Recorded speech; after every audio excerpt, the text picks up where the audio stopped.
सिद्धि की शादी के बाद वो ससुराल चली जाती है। पीछे रह जाती है भाभी रानी। सिद्धि के ससुराल जाते ही भाभी कहती है, अरे वाह जी वाह, सारे कपड़े मेरे। हाय रे पैंट, अरे वाह वाह, मजा आ जाएगा। अरे ये सिद्धि की अलमारी के सामने खड़े होकर क्या बड़बड़ा रही है? जा जाकर देख मेहमानों को विदाई की मिठाई मिली कि नहीं। अब हाँ माँ जी, क्यों नहीं, लेकिन पहले कपड़े तो बदल लूं। अब रानी आ जाती है सिद्धि के उन कपड़ों में जो वो ससुराल जाने से पहले घर छोड़ जाती है। अरे रानी, कुछ दिन रुक जाती। अरे ये तो सिद्धि बिटिया को मैंने ही दिया था, बड़ा ही फबता था उस पर, तुझ पर तो कुछ खास नहीं लग रहा। अब वो ना मेरे सारे कपड़े गीले थे तो सोचा पहन लूं। वैसे भी सिद्धि को कौन सा दिन पुराने आउटडेटेड कपड़ों को पहनना है। वैसे भी ये सूट तो मैंने तभी पहना था, वैसे खास है भी नहीं ये। हाँ ठीक है, लेकिन ना मेरी सिद्धि पर तो जमता था। सारे मेहमान चले जाते हैं और सिद्धि ससुराल से मायके पहली बार आती है। अपना घर, अपना कमरा, अपनी अलमारी। ये बोलकर जैसे ही सिद्धि अलमारी खोलती है तो सामने उसके कपड़ों की जगह कुछ और ही रखा होता है। माँ, ओ माँ, जरा कमरे में तो आना। सास और रानी वहाँ पहुँच जाते हैं। रानी ने पहनी होती है सिद्धि की जींस और टी शर्ट। अरे भाभी, ये क्या? ये तो मेरी बड़ी ही महंगी टी शर्ट है, इसे आपने घर में क्यों पहनी है? अरे बहुत मिलती है दीदी ये चौक की मार्केट में, 150 में। ओ भाभी प्लीज, ये एरोपोस्टल है, 2000 की एक टी शर्ट। ओहो, 2000 में तो दीदी 4 साड़ी आ जाए। अब क्या बोलूं? भाभी, ये मेरी अलमारी में छोटू के कपड़े, तो मेरे कपड़े कहाँ हैं? मेरी अलमारी में? अब दीदी आपको कौन से पुराने कपड़े पहनने थे? माना भाभी, लेकिन मैं जब घर आती तो यही सब पहनती ना। अरे तुम तो बड़ी कंजूस हो दीदी। खैर, वक्त आता है जब सिद्धि ससुराल के लिए रवाना हो रही होती है।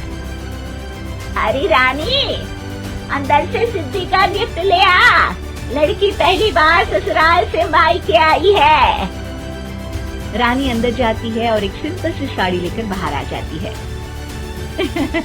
ये लीजिए माँ जी। सास बेटी को गिफ्ट देकर ससुराल भेजती है। अगले दिन रानी एक सुंदर सी साड़ी पहनकर सामने आती है। अरे रानी, ये तो वो साड़ी है जो मैंने सिद्धि को देने के लिए दी थी जब वो ससुराल ले जाती, लेकिन ये तूने कैसे पहन ली? अरे माँ जी, ये साड़ी तो मुझे बहुत पहले से ही पसंद थी, लेकिन चिंता ना करिए, मैंने सिद्धि के लिए भी अच्छी सी साड़ी दी है। हाँ। तभी सिद्धि का फोन आता है। क्या माँ, कुछ अच्छा तो दिया होता ससुराल ले जाने के लिए। अरे पहले दिखा दिया होता। यूँ चमकते हुए पैकेट में नौकरानी वाली साड़ी मत दिया करो माँ।